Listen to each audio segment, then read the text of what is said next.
ये है। और इसका आप एपिसेंटर देखिए, पूरा देश जानता है, युवाओं आप सब जानते हो कि इसका पहले एपिसेंटर मध्य प्रदेश हुआ करता था, वहां पे 40-50 लोगों की हत्या हुई थी, ये तब शुरू हुआ था।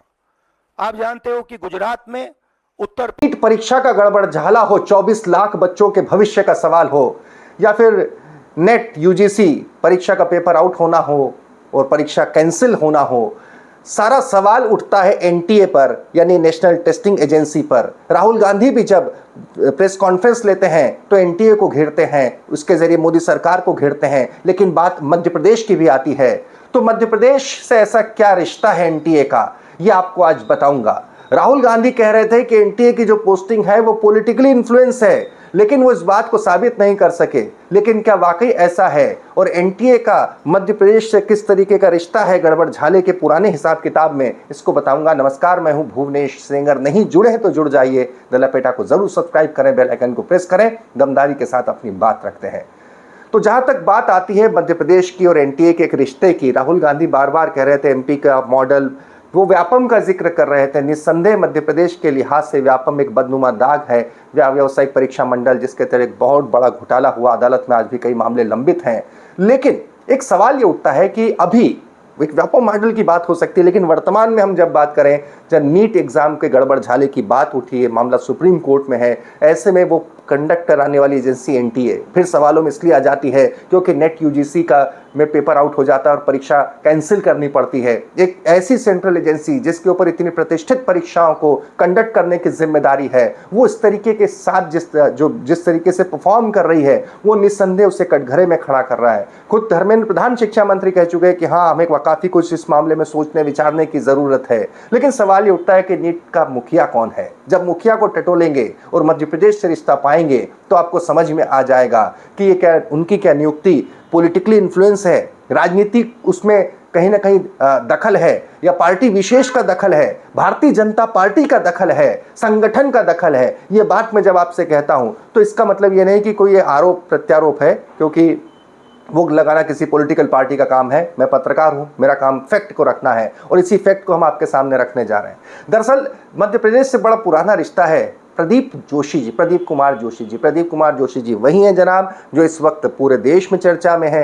क्यों? क्योंकि साहब एनटीए के मुखिया यही हैं। एनटीए ने नेशनल टेस्टिंग एजेंसी, जो नीट हो या तमाम बड़ी एजेंसी हो, उनका बड़ी परीक्षा हो, उनको कंडक्ट कराने वाली एजेंसी है, उसके मुखिया प्रदीप कुमार जोशी जी। बड़ा पुराना रिश्ता है मध्य प्रदेश से साहब, और इस रिश्ते में कागज निकल कर सामने आता है। जरा पहले इस कागज को देखिए। एक आरटीआई एक्टिविस्ट के द्वारा निकाला गया कागज है, बाकायदा ऑफिशियल है। 2006 8 जून का ये कागज है, बाकायदा सरकारी दस्तावेज है। इस कागज को पुलिस महानिरीक्षक कानून व्यवस्था उस वक्त के सोनी लिखते हैं, मुख्यमंत्री के सचिव इकबाल सिंह बैस के नाम, जिसमें प्रदीप जोशी जी के बारे में लिखा होता है कि रानी दुर्गावती यूनिवर्सिटी में पदस्थ हैं। इनके संबंध बीजेपी के नेता मुरली मनोहर जोशी और अटल बिहारी वाजपेयी जी से भी है। जी हाँ, ये है जनाब, ये क्यों निकाला जाता है? दरअसल इसी दरमियान भारतीय जनता पार्टी के मध्य प्रदेश के शासन में प्रदीप जोशी, जो कि प्रदीप कुमार जोशी, जो कि एक प्रोफेसर हैं, जो लिखा है जिस तरीके से, इन्हें उठाकर एमपीपीएससी का जो है चेयरमैन बना दिया जाता है। ये 2011 तक रहते हैं।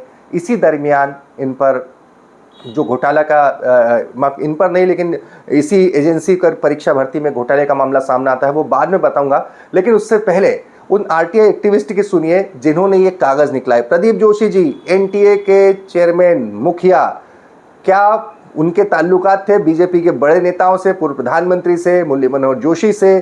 क्यों लिखा एक पुलिस अधिकारी ने ऐसा?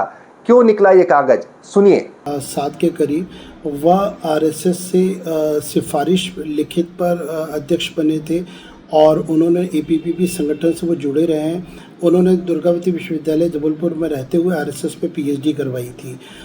इसके अतिरिक्त उनकी जो नियुक्ति हुई थी उसमें ये लिखा गया था, इंटेलिजेंस की रिपोर्ट में बहुत महत्वपूर्ण तथ्य था कि अटल बिहारी वाजपेयी और मुरली मनोहर जोशी के वो खास परिचित हैं। इतने बड़े लोगों से जुड़ा हुआ एक नाम था, और उसके अध्यक्ष बनते ही घोटाले जो थे वो लगातार जारी रहे।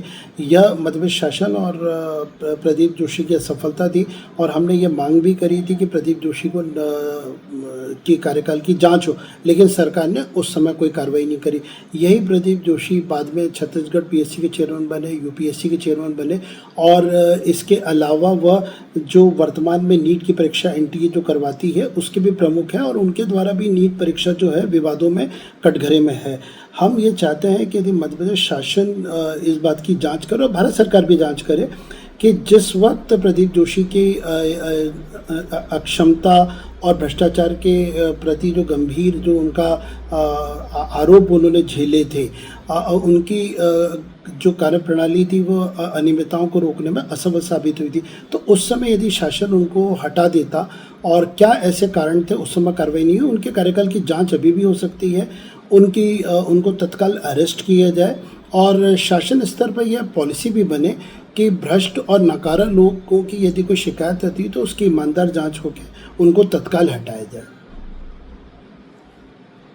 जी हाँ साहब, तो प्रदीप जोशी मध्य प्रदेश में पीएससी चेयरमैन रहते हैं, जहाँ यहाँ पर 2011 में सीधी भर्ती जो प्रोफेसरों की होती है, सीधी भर्ती प्रक्रिया में घोटाले की बात आती है, उसमें टास्क एसटीएफ गठित करनी पड़ जाती है, उसका मामला रफा दफा हो जाता है और प्रदीप जोशी जी यहाँ से कट लेते हैं छत्तीसगढ़ जाकर वहाँ पर यूजीसी छत्तीसगढ़ में भी पीसीसी के चेयरमैन बनते हैं और फिर आखिरकार में अपनी जोशी जी जुगाड़ लगा के एनटीए पहुँच जाते हैं और एनटीए के चेयरमैन बन जाते हैं और इस वक्त विवाद में हैं क्योंकि नीट 24 लाख बच्चों का भविष्य अधर में लटका है। उन तमाम बच्चों का जिनके माँ बाप ने न जाने कैसे किस तरीके से अपने बच्चों की कोचिंग की फ़ीस भरी होगी, उन लाखों 24 लाख बच्चों का जिन्होंने किस तरीके से अपने तमाम शौक़ को दरकिनार कर एक डॉक्टर बनने के ज़िद के साथ में अपने जीवन के 2-3 साल, किसी ने 1 साल 2 साल 3 साल झोंके होंगे, लगातार झोंके होंगे, तमाम खुशियों को दरकिनार करते हुए उस परीक्षा को लेकर अभी भी असमंजस के बादल हैं। उस परीक्षा नेट यूजीसी तो कैंसिल हो ही चुकी है, 9 लाख छात्रों ने वो भी दी थी और लेकिन सबके पीछे प्रदीप जोशी जी का मध्य प्रदेश के साथ जो रिश्ता और भारतीय जनता पार्टी के साथ उनके बड़े नेताओं के साथ जो रिश्ता अधिकृत तौर पर आया है वो मैंने आपके सामने रखा है। बाकी आप समझदार हैं। तमाम खबरों के लिए द लपेटा को सब्सक्राइब करें।